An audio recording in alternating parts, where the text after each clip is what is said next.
Round 3, pistolero. Pati si Andy G, dinamay.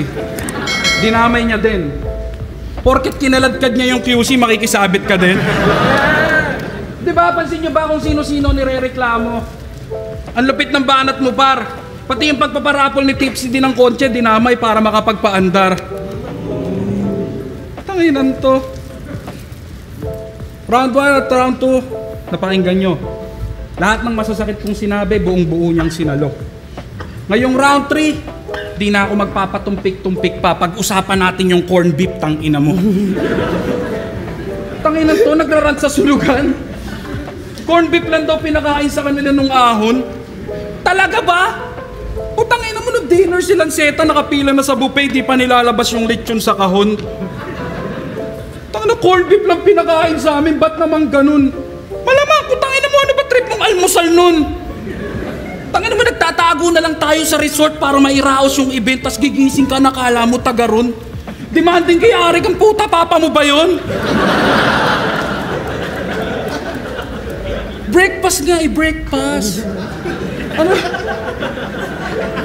Ano ba gusto mo? Ipagluto ka ng cheeseburger, toasted bread with lettuce, tomato at extra sauce?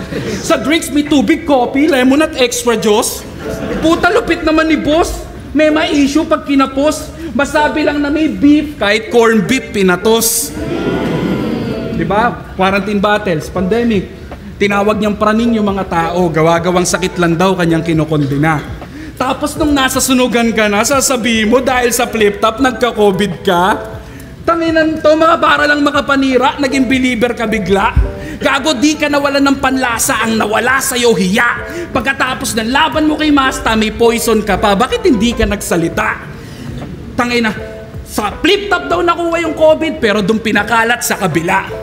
Wanna know why? Kasi yun yung mga reason kung bakit yung sunugan ay nagka-interest. You're against number 1 league at kanila mismo yung na-witness. Yung motibo at yung hype sapat na para sila ay mag-invest. Nagtitrigger ka ng competition, healthy ka sa business. Ang ina.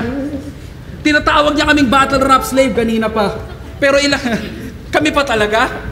Ilang libo lang dinagdag ng sunugan sa TF mo, masaya ka na. Pinagsisigawan niya sa sunugan, sa kumu, na yung kinikita niya sa flip-top barya habang nagtatrabaho ka para sa 2 kumpanya, tanga! Ano? Sino ngayon ang most use? Ikaw. Pero tuwan-tuwa ka kasi ikaw ang bida.